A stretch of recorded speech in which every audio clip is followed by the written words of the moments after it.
伙，你这条命，我今天收定了。老师不能继续陪在你身旁了。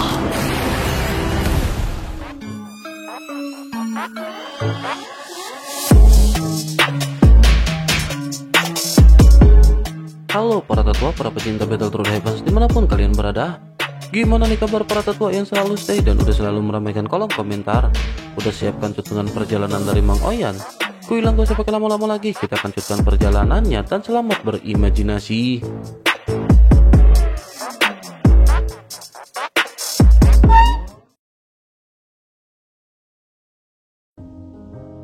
Cerita masih berkancut dengan Shu Qiantai yang pada saat ini muncul bersamaan dengan Xiaoyan dan yang lainnya yang hendak melarikan diri. Melihat hal tersebut, Shu Qiantai pada saat ini segera melambaikan tangannya yang sangat besar. Bayangan telapak tangan yang menutupi langit dan matahari pada saat ini terkondensasi. Kekuatannya membuat Xiaoyan pada saat ini merasakan ketakutan bahkan sebelum telapak tangan tersebut mendekat. Perasaan krisis yang kuat segera menyelimuti diri Xiaoyan dan perasaan ini lebih kuat daripada sebelumnya. Xiaoyan segera menyadari bahwa ini pasti 100% wujud asli Shu Qiantai. Xiaoyan tidak tahu kekuatan macam apa yang dimiliki oleh Shu Qiantai, tetapi ketika ia berdiri di hadapannya, sepertinya tubuh keabadian Xiaoyan rentan terhadap satu pukulan dan tidak bisa menahannya sama sekali. Xiaoyan awalnya berpikir bahwa balah bantuan Taishu ini pasti akan lebih kuat, tetapi Xiaoyan tidak menyangka bahwa orang yang datang kali ini adalah Shu Qiantai.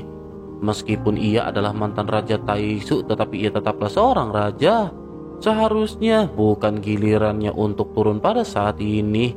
Hal tersebut hanya akan bisa terjadi terkecuali ada seseorang yang lebih kuat dari Shu Qiantai dan memerintahkannya untuk datang. Ini merupakan satu-satunya kemungkinan yang pada saat ini dapat difikirkan oleh Xiaoyan. Namun ini bukan waktunya bagi Xiaoyan untuk memikirkan permasalahan ini. Dengan kekuatan Shu Qiantai mungkin agak berlebihan jika Xiaoyan ingin berhadapan dengannya. Xiaoyan pun segera berbicara kepada Xiao Yueli, sebaiknya ia pada saat ini pergi ke formasi terlebih dahulu. Ia akan menahan telapak tangan ini karena jika tidak mereka tidak akan bisa pergi. Begitu selesai berbicara, segera sosok Xiaoyan kembali melebar berubah menjadi ukuran 100.000 meter. Selanjutnya Xiaoyan melangkah ketika mengeluarkan teknik 7 langkah mengejutkan para dewa. Xiaoyan juga melesatkan teknik dengan menunjukkan jarinya.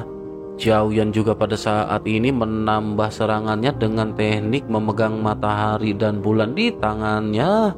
Tanpa ragu-ragu, Xiaoyan menggunakan semua cara yang Xiaoyan miliki. Kekuatan telapak tangan ini melampaui kekuatan Xiaoyan saat ini dan Xiao Yueli pada saat ini hanya terdiam di belakang.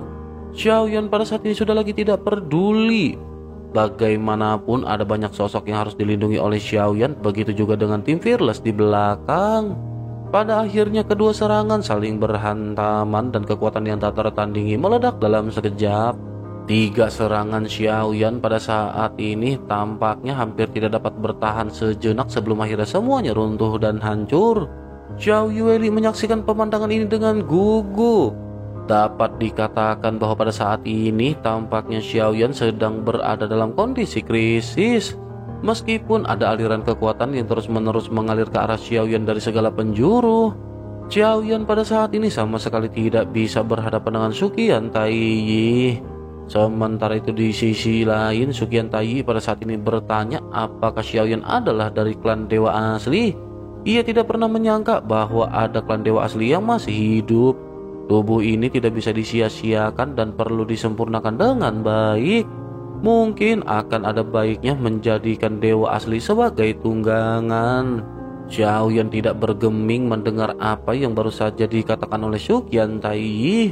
Sementara itu Xiaoyan pada saat ini bergumam bahwa aura Shu Qiantai ini sangat kuat. Kekuatan orang ini mungkin telah melampaui tingkat keempat dan bahkan telah mencapai tingkat kelima keabadian para dewa. Sementara itu Xiao Yueli pada saat ini menggenggam erat sabit kematian di tangannya sebelum akhirnya berkata kepada Xiaoyan bahwa formasinya sudah siap. Mendengar transmisi suara, Xiaoyan pada saat ini sedikit menoleh dan berkata sebaiknya Xiao Yule pergi terlebih dahulu.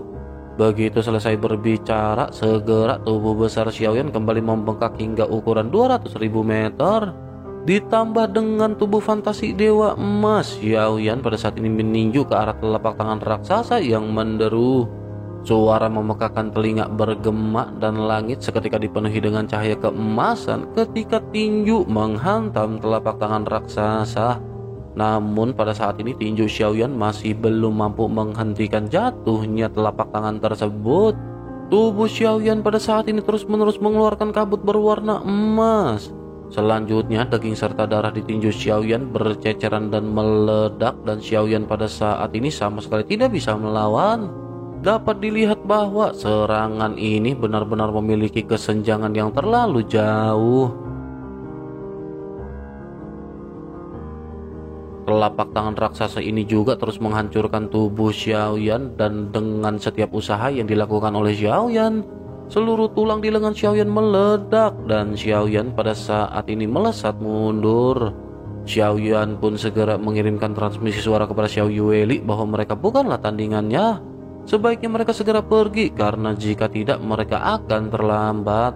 Xiao Yueli pada saat ini menggertakkan gigi dan berkata bahwa ayah pada saat ini bisa percaya kepada Xiao Yueli. Xiao Yueli akan baik-baik saja, dan yang terpenting pada saat ini adalah ayah pergi terlebih dahulu. Xiaoyan tercengang mendengar apa yang baru saja dikatakan oleh Xiao Yueli. Sementara itu cahaya formasi pada saat ini seketika meledak dan seberkas cahaya melonjak ke langit. Formasi ini mengabaikan blokade apapun yang ada dan menghilang di bintang Hongmeng dengan 50.000 orang dan tim Fearless di atas kompas. Begitu Xiaoyan melihat hal ini, Xiaoyan pada akhirnya menghela nafas lega dan mata Xiaoyan kembali menunjukkan tekad. Dalam situasi seperti ini, kekuatan Xiaoyan tentu saja tidak cukup untuk berhadapan dengan Su Qiantai. Sementara itu Su Qiantai pada saat ini tersenyum dan berkata ternyata ada formasi bergerak, tetapi mereka berdua tidak akan bisa pergi. Xiaoyan tercengang begitu Xiaoyan mendengar apa yang dikatakan oleh Su Qiantai. Sebelum Xiaoyan mengambil tindakan, pada saat ini ada cahaya hitam meraung mendarat di telapak tangan raksasa yang masih terus merangsek masuk. Dentuman keras pun seketika terjadi dan telapak tangan raksasa itu tiba-tiba bergetar. Setelah beberapa tarikan nafas, pada akhirnya telapak tangan raksasa ini benar-benar dihancurkan menjadi kabut tersebar. Xiaoyan pada saat ini terkejut setelah menyadari bahwa lesatan tersebut berasal dari Xiao Yueli. Xiaoyan pun segera bertanya mengapa Xiao Yueli tidak pergi. Xiao Yueli segera berkata bagaimana mungkin ia bisa melihat ayahnya mokat di dalam pertempuran ini. Tidak peduli seberapa kuat musuhnya, mereka akan menghadapinya bersama-sama. Terlebih lagi, segel Xiao Yueli juga belum terbuka sepenuhnya. Setelah terbuka penuh, kekuatannya akan kembali meningkat. Namun dengan begitu, ia akan menempati tubuh Xiao Yueli, dan dengan begitu, ayah harus membangunkan Xiao Yueli. Setelah Xiao Yueli berbicara, sebelum Xiaoyan pada saat ini bertanya di tengah-tengah kebingungannya, tubuh Xiao Yueli seketika berubah bentuk dan semua perban di tubuhnya seketika terbakar. Xiao Yueli benar-benar melepaskan semua segelnya dan bergegas menuju ke arah telapak tangan yang kembali dilesatkan. Sabit kematian Xiao Yueli pada saat ini dilesatkan dengan cara yang brutal. Cahaya hitam yang sangat pekat seperti bulan hitam pada akhirnya bertabrakan dengan telapak tangan raksasa lagi. Pada akhirnya telapak tangan ini kembali hancur dan benar-benar mengejutkan Su Qiantai. Su Qiantai pun tersenyum dan berkata ternyata ia benar-benar bisa menghancurkan telapak tangannya yang biasa. Su Qiantai pada saat ini tampak sangat tertarik dengan metode dan kekuatan yang dimiliki oleh Xiao Yueli. Sementara itu di sisi lain, pada saat ini suara goyang terdengar di telinga Xiaoyan ketika berkata bahwa di sisi kiri ia telah menyiapkan formasi bergerak ekstra. Xiaoyan sedikit terkejut karena Xiaoyan menyadari bahwa tidak ada peluang untuk mengaktifkan formasi bergerak pada saat ini. Xiaoyan tidak menyangka bahwa Goyan yang selalu terlihat bodoh sebenarnya memiliki rencana cadangan. Pikiran Xiaoyan pun kembali bergerak dan Xiaoyan pada saat ini harus mencari cara lain untuk menunda Su Qiantai sementara waktu. Meskipun Xiao Yueli pada saat ini telah membuka segelnya dan melepaskan kekuatan terkuatnya, Meskipun ia telah berhasil menetralisir telapak tangan Suqian Tai, tetapi semuanya seperti apa yang dikatakan oleh Suqian Tai. Tidak peduli seberapa keras Xiao Yueli mencoba, ia benar-benar bukan tandingan Suqian Tai. Jika Suqian Tai sedikit serius, bukan tidak mungkin ia akan bisa menghabisi Xiaoyan dan Xiao Yueli dalam sekejap. Selain itu, selama pertempuran singkat ini, ratusan kapal Dewa Taiksu juga melayang di langit di atas bintang Hongmang. Mereka menghalangi langit dan matahari, membawa rasa penindasan yang sangat kuat. Setiap kapal Dewa Taiksu dapat menampung ratusan ribu hingga bahkan jutaan prajurit Taiksu. Oleh karena itu, sangat sulit bagi mereka untuk menemukan waktu yang tepat melarikan diri. Sementara itu di pusat benturan, mata Xiao Yueli tampak terlihat dingin sebelum akhirnya sosoknya kembali melesat. Xiao Yueli tampaknya tidak takut sama sekali pada Suqian Tai. Ia memutar sabit kematian di tangannya terus-menerus dan bergegas menuju ke arah Suqian Tai. Melihat hal tersebut, Xiaoyan pada saat ini hanya bisa menggertakkan gigi dan Xiaoyan segera mulai menggunakan guntur ekstrim. Xiaoyan awalnya berniat untuk mempersiapkan formasi bergerak yang disebutkan oleh Goyan, tetapi pada saat yang bersamaan perasaan krisis yang kuat segera menyelimuti Xiaoyan. Xiaoyan pun bergumam, tampaknya benar-benar sudah terlambat bagi mereka untuk bisa melarikan diri. Cahaya dingin pada saat ini menyerbu ke arah Xiaoyan dengan kecepatan yang sangat tinggi. Xiaoyan menggertakkan giginya dan tubuh Xiaoyan pada akhirnya segera berubah menjadi ukuran puluhan ribu meter. Benturan keras pada saat ini terjadi dengan cahaya dingin yang menembus tubuh besar Xiaoyan. Tubuh Xiaoyan meledak meninggalkan lubang berdarah di perutnya. Pinggang Xiaoyan juga hampir hancur dan semua organ dalamnya pada saat ini meletus. Seteguk besar darah keluar dari mulut Xiaoyan dan Xiaoyan pada saat ini tidak berani sama sekali mengabaikan serangan yang ada. Xiaoyan kembali melepaskan tubuh dewa asli dan membiarkan tubuhnya melebar hingga ratusan ribu meter. Sementara itu di sisi lain, Xiao Yueli pada saat ini terus-menerus mendekati Suqian Tai. Suqian Tai hanya menjentikan jarinya dan menjatuhkannya ke arah Xiao Yueli. Hal ini menyebabkan Xiao Yueli menyemburkan seteguk besar darah dan tubuhnya terlempar mundur. Xiao Yueli pada saat ini menstabilkan tubuhnya dan benar-benar kembali berniat mengejar ke arah Suqian Tai. Tampaknya pada saat ini Xiao Yueli sepertinya sudah kehilangan akal sehatnya sama sekali. Tidak peduli berapa kali Xiao Yueli dipukul mundur, pada saat ini sosoknya terus-menerus kembali melesat ke arah Suqian Tai. Begitu Xiaoyan melihat hal ini, jantung Xiaoyan juga tiba-tiba menegang dan Xiaoyan segera berteriak memanggil Xiao Yueli. Selanjutnya tubuh Xiaoyan yang membesar dan telah kembali pulih pada akhirnya segera melakukan teknik 7 langkah mengejutkan para dewa. Langkah kaki yang kokoh seketika menyelimuti Suqian Tai di kejauhan, bergemuruh dengan momentum yang menakjubkan. Saat Xiaoyan melihat Xiao Yueli yang terluka, sebagai seorang ayah, Xiaoyan tentu saja sangat marah. Xiaoyan pada saat ini segera menghampiri Xiao Yueli, sementara Suqian Tai dapat dengan mudah menghancurkan serangan Xiaoyan. Suqian Tai mendengus dingin dan bergumam bahwa di klan dewa asli kekuatannya tidak buruk. Tetapi meskipun begitu, di tempat ini ia benar-benar sangatlah rentan.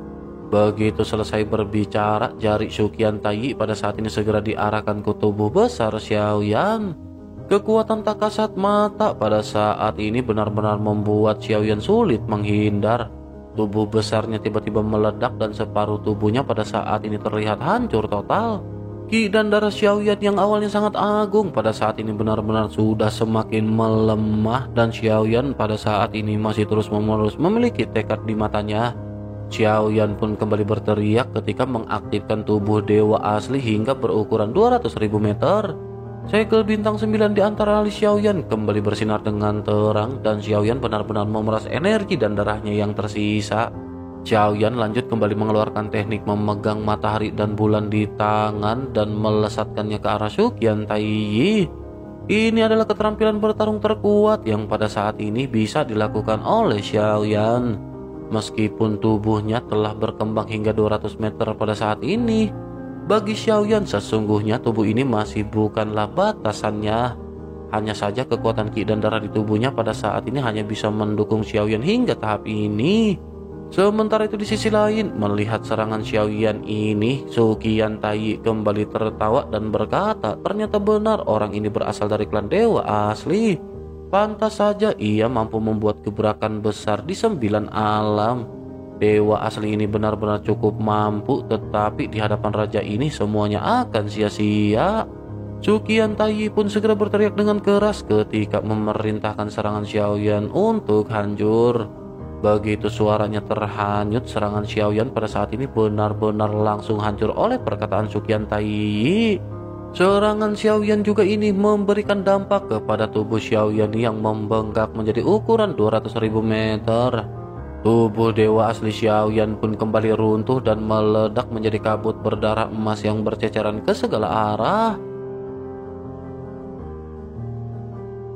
Pada akhirnya tubuh fisik Xiaoyan kembali terkondensasi menjadi ukuran normal. Setiap energi dan darah Xiaoyan pada saat ini benar-benar telah terkuras dan wajah Xiaoyan tampak terlihat pucat. Meskipun bintang Hongmeng membantu Xiaoyan, tetapi kekuatan bintang ini telah diserap oleh Shulin dari Taixu sebelumnya. Sekarang meskipun mereka membantu Xiaoyan, tetapi energi ini tidak cukup. Kekuatan Xiaoyan pada akhirnya telah mencapai batasnya dan Xiaoyan pada saat ini hanya bisa menggertakkan gigi. Bersamaan dengan hal tersebut, jari Su Qiantai kembali diarahkan ke arah Xiaoyan dan selama ia memberikan pukulan fatal, Xiaoyan akan langsung dilenyapkan. Namun bersama dengan hal tersebut, sosok Xiao Yueli tiba-tiba berdiri di hadapan Xiaoyan. Xiao Yueli pada saat ini berteriak kepada Xiaoyan bahwa Xiaoyan adalah ayahnya. Awalnya ia tidak berniat melindungi Xiaoyan, tetapi karena Xiao Yueli, ia pada saat ini akan melindungi Xiaoyan hanya dalam waktu sejenak. Xiaoyan pada saat ini terkejut mendengar nada suara Xiao Yueli yang berubah. Ia terdengar terlalu acuh tak acuh dan sepertinya ia benar-benar orang yang sama sekali berbeda dengan Xiao Yueli.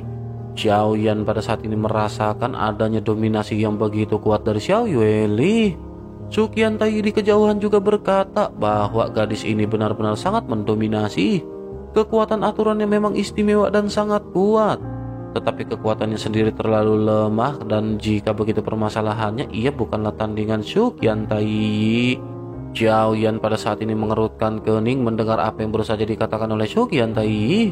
Sementara itu Xiao Yueli pada saat ini sama sekali tidak bergeming menghadapi Su Qiantai. Xiaoyan sesungguhnya tidak tahu apa yang pada saat ini terjadi pada Xiao Yueli. Namun ia hanya ingat apa yang dikatakan oleh Xiao Yueli pada saat sebelumnya. Xiao Yueli meminta Xiaoyan untuk membangunkan Xiao Yueli jika ia telah melepaskan semua perbannya. Xiaoyan berpikir mungkinkah yang tersegel di dalam tubuh Xiao Yueli bukanlah suatu kekuatan, melainkan jiwa tertentu. Xiaoyan kembali menggertakkan giginya menatap ke arah Xiao Yueli yang pada akhirnya segera berbicara kepada Su Qiantai. Xiao Yueli berteriak bahwa Su Qiantai benar-benar sangat gila.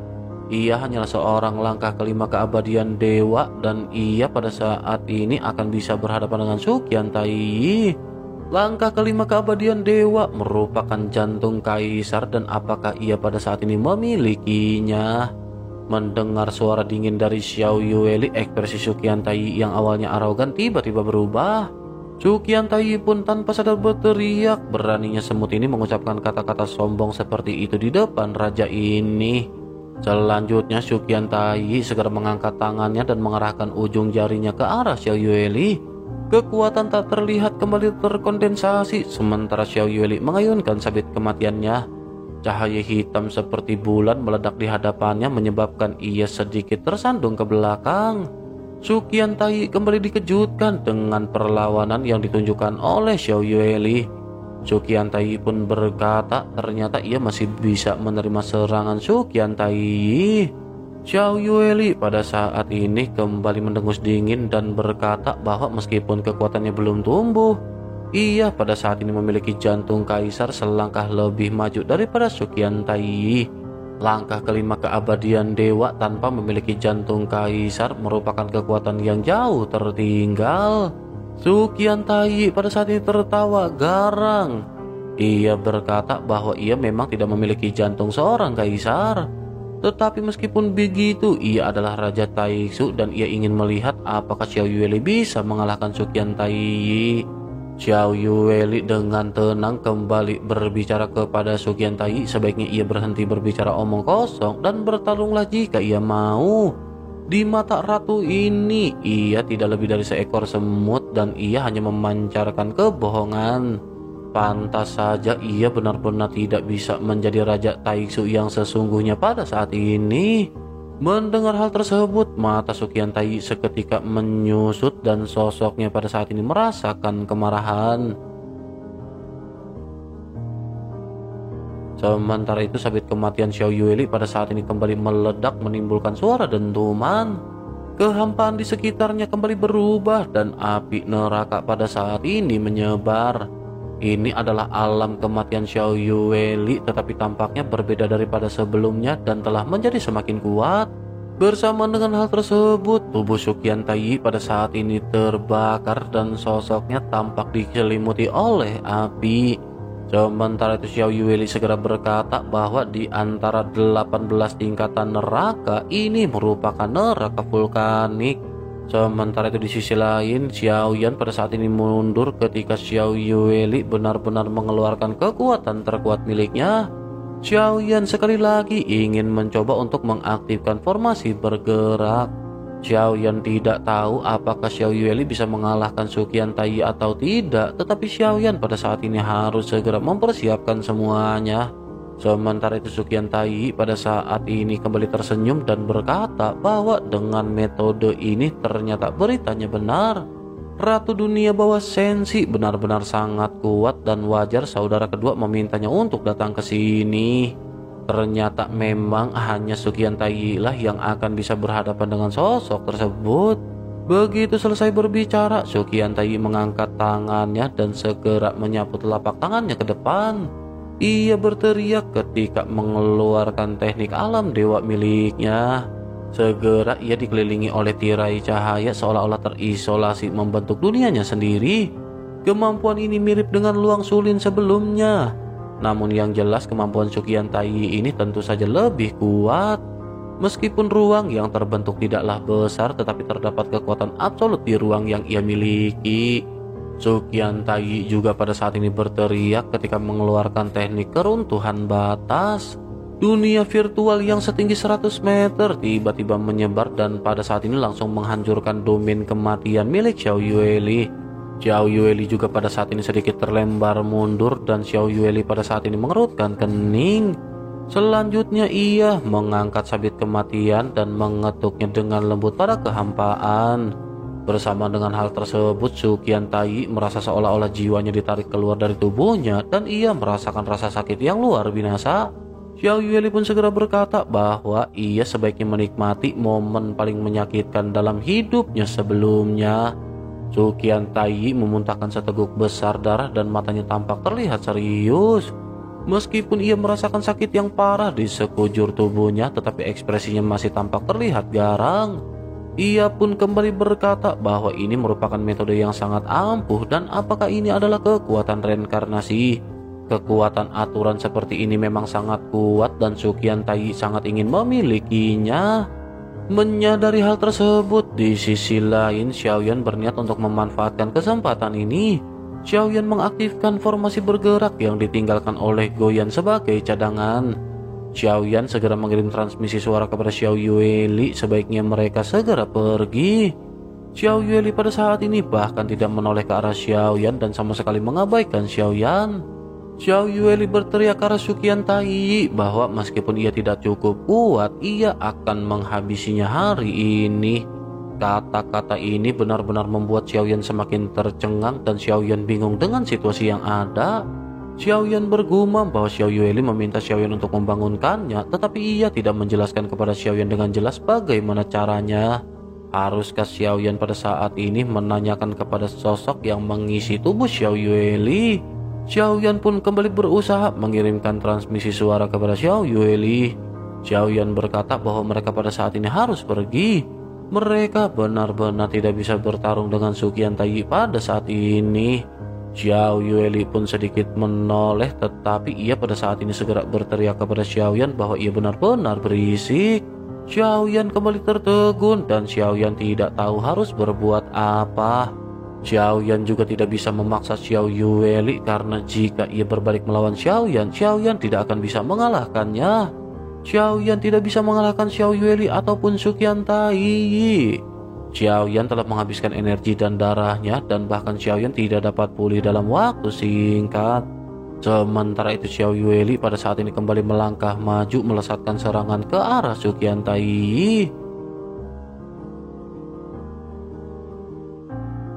Su Qiantai pada saat ini segera berkata bahwa gadis ini memang memiliki beberapa metode.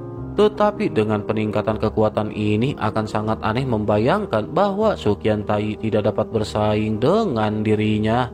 Su Qiantai pada saat ini masih dengan santai berhadapan dengan Xiao Yueli dan sosoknya masih belum terluka parah.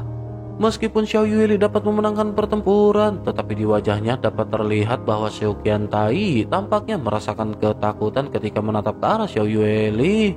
Su Qiantai pun bergumam, benar saja ini merupakan ratu dunia bawah dari dunia sensi. Langkah kedua keabadian para dewa miliknya benar-benar terasa begitu menindas. Jika ia benar-benar bisa mencapai level ketiga dan menggunakan 9 sumber, ia mungkin akan benar-benar bisa bertarung dengan Su Qiantai dan Su Qiantai tidak bisa menentukan hasil pertempuran. Namun sekarang ini tampaknya merupakan batas dari ratu dunia bawah ini. Kesempatan seperti ini harus segera dimanfaatkan sepenuhnya. Jika tidak, maka ia akan menjadi permasalahan besar di masa depan dan menjadi hambatan bagi Taiksu. Su Qiantai menyipitkan matanya dan bergumam di dalam benaknya bahwa meskipun ia tidak ingin Taiksu berhasil, namun jika Su Qiantai berhasil memenangkan Sensi, maka tahtanya akan bisa dipastikan sepenuhnya. Terlebih lagi ketika kekuatannya semakin meningkat pada saat yang bersamaan, Su Qiantai akan memiliki kesempatan. Setelah merenung sejenak, ia tiba-tiba mengangkat kelapanya dan matanya memancarkan kejernihan. Tampaknya Su Qiantai pada saat ini telah mengambil sebuah keputusan di dalam pertempuran. Sementara itu di sisi lain, Xiao Yueli terus-menerus bersikeras berhadapan dengan Su Qiantai dan mengeluarkan teknik Soul Shock. Teknik mengguncang jiwa pada saat ini benar-benar dilesatkan oleh Xiao Yueli dari tubuhnya dalam waktu sekejap. Su Qiantai masih terus-menerus bertahan dengan kekuatannya ketika berhadapan dengan gempuran Xiao Yueli. Sementara itu Xiaoyan pada saat ini terus-menerus menganalisis pertempuran dan Xiaoyan terus-menerus mencari kesempatan serta cara untuk bisa mengingatkan Xiao Yueli. Xiaoyan pada saat ini tentu saja tidak bisa berhadapan dengan sosok Su Qiantai karena kekuatan Xiaoyan telah mencapai batasnya. Terlebih lagi Xiaoyan juga tidak memiliki kekuatan aturan karena Xiaoyan belum mencapai tingkat seperti itu. Namun begitu Xiaoyan memikirkan hal ini, Xiaoyan segera teringat bahwa kekuatan jantung api Xiaoyan memiliki kekuatan aturan yang berbeda-beda. Jika saja Xiaoyan bisa memanfaatkan hal ini, mungkin Xiaoyan akan bisa menunda waktu untuk sejenak. Selain itu, meskipun Xiaoyan pada saat ini lemah, tetapi Xiaoyan memiliki sumber daya yang terkandung di dalam pagoda pemurnian. Xiaoyan pun membulatkan tekadnya untuk melesatkan Angry Buddha Lotus Flame kepada Su Qiantai. Xiaoyan bergumam karena mereka tidak membiarkan Xiaoyan pergi, maka biarkan Xiaoyan memberikan hadiah besar kepada Su Qiantai. Mata Xiaoyan pun menyipit dan tiba-tiba api keluar dari tubuh Xiaoyan. Api dengan 3 warna berbeda tergantung di hadapan Xiaoyan dan penggabungan dimulai dengan cara paksa oleh Xiaoyan. Angry Buddha Lotus Flame 3 warna dengan cepat dipadatkan oleh Xiaoyan. Namun Xiaoyan menyadari bahwa 1 Angry Buddha Lotus Flame saja tidak cukup. Xiaoyan pun bergumam jika 1 tidak cukup maka 10 dan jika 10 tidak cukup maka Xiaoyan hanya perlu membuat 100 buah. Xiaoyan terus-menerus mengkondensasikan kekuatan jantung api dan membentuk Angry Buddha Lotus Flame. Namun bersama dengan hal tersebut, Xiaoyan pada saat ini tiba-tiba menyadari sesuatu. Pertarungan di antara Xiao Yueli dan Su Qiantai sesungguhnya terlihat tidak sengit. Xiao Yueli terus-menerus menyerang, tetapi Suqian Tai tampak dengan santai menghadapi semuanya. Meskipun ia terlihat serius, tetapi ia sepertinya hanya mendorong Xiao Yueli sehingga pada batasnya dan tidak pernah memberikan pukulan fatal kepada Xiao Yueli. Xiaoyan pun bergumam bahwa ia tidak tahu apa yang monster tua ini rencanakan. Kekuatan Xiao Yueli telah meningkat pesat, tetapi masih jelas terlihat adanya jembatan besar di antara kedua belah pihak. Secara logika, Xiao Yueli akan bisa langsung dikalahkan dengan kekuatan yang dimiliki oleh Suqian Tai. Jika begitu permasalahannya, mungkinkah Suqian Tai ini sesungguhnya telah mengetahui identitas dari Xiaoyan? Mungkinkah pada saat ini Suqian Tai benar-benar tidak ingin menghabisi mereka? Hal ini bukan karena Suqian Tai baik hati, tetapi karena ia tidak ingin Raja Taixu saat ini berhasil. Alasan ini cukup untuk menjelaskan semua yang terjadi dalam pertempuran kali ini. Tebakan Xiaoyan ini bisa segera diverifikasi. Jika tebakan itu benar, maka dapat dibuktikan bahwa Suqian Tai pada saat ini sedang berakting. Ia juga mengetahui identitas Xiao Yueli yang merupakan ratu dunia bawah sensi. Tentu saja sangat dimungkinkan dengan gelar Xiao Yueli dan kekuatannya yang akan meningkat, ia pasti akan menjadi penghalang invasi Taixu di masa depan. Oleh karena itu Suqian Tai masih menahan diri. Bersamaan dengan pikiran Xiaoyan yang bergerak, pada akhirnya Angry Buddha Lotus Flame Xiaoyan terbentuk hingga belasan.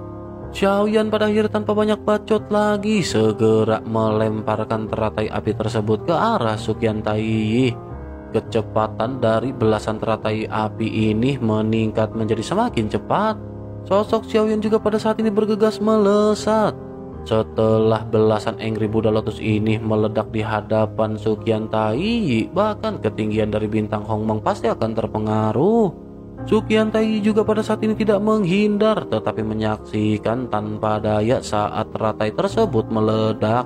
Sementara itu Xiaoyan mengaktifkan guntur ekstrim dan meletakkan telapak tangannya di bahu Xiao Yueli. Xiaoyan pun berkata sebaiknya Xiao Yueli cepat bangun karena ayah tidak tahan lagi. Begitu selesai berbicara, seperti apa yang dikatakan oleh Xiaoyan, pada saat ini Xiaoyan menyemburkan seteguk besar darah. Wajahnya menjadi semakin pucat dan seluruh tubuh Xiao Yueli pada saat ini tiba-tiba bergetar. Pada akhirnya Xiao Yueli mendapatkan kembali kejernihannya setelah melihat Xiaoyan yang melemah. Selanjutnya Xiaoyan menatap ke arah Xiao Yueli yang telah pulih dan Xiaoyan berkata bahwa mereka harus segera pergi. Xiao Yueli pada saat ini bertanya kepada Xiaoyan apakah ayah telah menghabisinya. Xiaoyan menghiraukan pertanyaan Xiao Yueli dan hanya menatap ke arah ekspresi Yueli yang dipenuhi dengan kelelahan. Selanjutnya Xiaoyan menarik Xiao Yueli dan bergegas menuju ke arah formasi bergerak secepat mungkin. Namun pada saat ini kekuatan besar tiba-tiba menyelimuti mereka berdua dan mereka kembali menyemburkan seteguk besar darah. Tubuh fisik Xiao Yueli pada saat ini telah semakin melemah dan hanya Xiaoyan yang memiliki kekuatan fisik yang kuat. Xiaoyan pada saat ini berusaha semaksimal mungkin untuk terus bergegas menuju ke arah formasi bergerak. Meskipun tubuh Xiaoyan pada saat ini ditembus oleh cahaya dingin, Xiaoyan memanfaatkan energi dan darah terakhirnya untuk melesat. Meskipun terhuyung-huyung, Xiaoyan tetap melangkah ke dalam formasi bergerak di saat-saat terakhir dengan bantuan guntur ekstrim. Formasi yang telah disiapkan tiba-tiba meledak dan kedua sosok tersebut langsung menghilang dalam distorsi kehampaan. Setelah Xiaoyan dan Xiao Yueli pergi, terlihat sesosok tubuh perlahan berjalan keluar dari lautan api. Sosok ini tidak lain dan tidak bukan adalah Suqian Tai yang tampaknya terisolasi oleh kekuatan api. Suqian Tai pun bergumam bahwa wanita ini sangat kuat, tetapi dewa asli ini sangat aneh. Ia pasti merupakan dewa asli yang Suqian Tai temui di alam iblis keabadian kuno. Jika begitu permasalahannya, bukankah ini adalah klon Jiu atau 9? Selain itu, bukan juga tidak mungkin bahwa ini bukanlah klon melainkan jati diri sesungguhnya dari sosok Jiu. Mata Suqian Tai pada saat ini menampakkan secercah cahaya dan ia tampak telah menyadari sesuatu. Sosoknya pada akhirnya kembali bergumam jika itu adalah benar-benar klon Jiu. Bukankah itu berarti ia sedang berakting? Ia pada saat ini benar-benar tidak menyangka semuanya akan berjalan dengan begitu menarik. Sukian Tai pada saat ini menghela nafas dan sepertinya ia sangat puas dengan apa yang telah terjadi. Faktanya ia memang telah berpura-pura sejak awal dan ia hanya menggunakan kurang dari 20% kekuatannya. Sukian Tai pun mengangkat telapak tangannya ke udara dan lautan api yang tersebar seketika berkumpul menyusut menjadi bola api seukuran telapak tangan. Sukian Tai pun segera berkata sebenarnya ada 3 jenis api dengan aturan berbeda. Orang ini tidak hanya memiliki tubuh keabadian tetapi juga merupakan seseorang di tingkat keabadian kaisar. Bersamaan dengan hal tersebut pada saat ini sosok Su Chao berubah menjadi kilatan pelangi dan segera muncul di depan Sukian Tai. Ia menangkupkan tangannya dan bertanya mengapa ayah tidak menghabisi mereka. Mata Sukian Tai tampak terlihat dingin dan berkata seperti yang ia lihat mereka mencoba yang terbaik untuk berhadapan dengan ayah. Begitu selesai berbicara, Sukian Tai seketika menoleh dan bertanya siapakah nama sosok pria di hadapannya. Mulut Su Chao sedikit berkedut mendengar apa yang ditanyakan oleh Sukian Tai. Sosoknya lanjut menghela nafas dan berkata wajar jika ayah tidak dapat mengingat namanya. Terlebih lagi ada ribuan anak yang dimiliki oleh ayahnya dan ibu Su Chao memberi namanya dengan sebutan Su Chao. Sukian Tai hanya sedikit mengangguk mendengar apa yang baru saja dikatakan oleh Su Chao. Selanjutnya ia pada saat ini berkata sebaiknya ia pada saat ini jangan membocorkan apa yang terjadi hari ini. Ia telah mengerjakan pekerjaannya dengan baik kali ini. Apakah ia pada saat ini memahami niat baik ayahnya mengenai hal ini? Su Chao pada saat ini terdiam dan tampak ragu-ragu sementara Sukian Tai segera melemparkan selip batu giok. Sosoknya berkata bahwa teknik ini diperoleh secara tidak disengaja oleh ayah. Mungkin hal ini akan bisa membantu Su Chao dalam kultivasi. Su Chao segera mengambil batu giok tersebut dengan penuh semangat dan mengucapkan terima kasih kepada Sukian Tai. Selanjutnya Sukian Tai mengangguk dan berkata sebaiknya mereka segera bergegas. Sukian Tai pun seketika menghilang dan sosoknya telah berada di dalam salah satu dewa Taiksu. Su Chao juga pada saat ini segera bergegas sementara semua prajurit Taiksu pada saat ini telah memasuki dewa Taiksu. Selanjutnya pada saat ini belasan berkas cahaya meraung sebelum akhirnya mengembun menjadi satu. Setelah beberapa saat cahaya tersebut menembus bintang Hongmeng yang seketika menimbulkan ledakan dahsyat. Bintang Hongmeng pada saat ini benar-benar dihancurkan oleh orang-orang dari Taiksu. Sementara itu di sisi lain di bintang seputih salju di mana langit dipenuhi dengan angin dingin dan salju, cahaya meledak dan 2 sosok muncul dengan mengejutkan. Mereka segera menodai salju dengan darah mereka yang tertumpah ke bawah. Xiao Yueli pada saat ini segera bertanya kepada Xiaoyan apakah ayah baik-baik saja. Kedua sosok tersebut tampak terlihat pucat dan Xiaoyan pada saat ini benar-benar sangat lemah. Begitu keduanya muncul, suara cemas juga pada saat ini segera terdengar di belakang mereka. Semua sosok dari tim Fearless pada saat ini dengan khawatir maju ke hadapan Xiaoyan dan bertanya apakah Tuan Xiaoyan baik-baik saja. Bersama dengan pertanyaan ini yang terdengar, ledakan seketika terjadi dan gempa besar pada saat ini bergema di benak semua orang. Selanjutnya mereka mengangkat telapak mereka di mana mereka melihat ledakan dan cahaya yang begitu menyilaukan. Mereka telah berpindah ke bintang yang sunyi dan bintang ini tidak jauh dari bintang Hongmeng. Apa yang mereka lihat pada saat ini merupakan ledakan bintang Hongmeng yang dilakukan oleh Taiksu. Sungguh mengejutkan melihat momen ketika sebuah bintang meledak dengan mata kelapa sendiri. Orang-orang kuat dari alam iblis keabadian kuno juga pada saat ini bertanya apakah mereka perlu pindah. Tempat ini benar-benar sangat dekat dengan bintang Hongmeng tempat mereka melakukan pertempuran. Xiaoyan pada saat ini menggelengkan kelapanya dan berkata bahwa mereka tidak perlu pindah. Untuk saat ini para prajurit Taiksu tidak akan mengejar mereka. Semua orang telah bekerja keras dan sebaiknya mereka pada saat ini beristirahat terlebih dahulu. Mereka perlu waktu untuk pulih dan mereka semua harus mempersiapkan semuanya. Begitu selesai berbicara, Xiaoyan pada akhirnya segera duduk bersila dan menutup matanya rapat-rapat. Xiaoyan belum pernah merasakan kehabisan energi dan darah seperti ini. Xiaoyan segera mengeluarkan ramuan penyembuh dan menelannya untuk memulihkan luka-lukanya terlebih dahulu. Sementara itu 50.000 keabadian dewa dari alam iblis keabadian kuno semuanya melirik ke arah Xiaoyan dan Xiao Yueli dengan rasa penuh hormat. Hal itu dikarenakan di saat kritis mereka tidak hanya membiarkan kelompok-kelompok Taixu ini tidak menyerang, tetapi mereka bahkan memprioritaskan para prajurit untuk pergi terlebih dahulu. Mereka benar-benar cocok dikatakan sebagai pemimpin dan semua orang menaruh rasa hormat. Sementara itu Xiaoyan pada saat ini benar-benar menginginkan kekuatan yang lebih kuat di dalam hatinya. Xiaoyan berpikir bahwa klon dewa asli saja tidak cukup dan setidaknya ketika Xiaoyan menghadapi lawan yang lebih kuat, Xiaoyan harus bisa bertahan untuk dirinya sendiri ketika berhadapan dengan musuh. Xiaoyan pun bergumam bagaimana cara Xiaoyan bisa menerobos keabadian para dewa.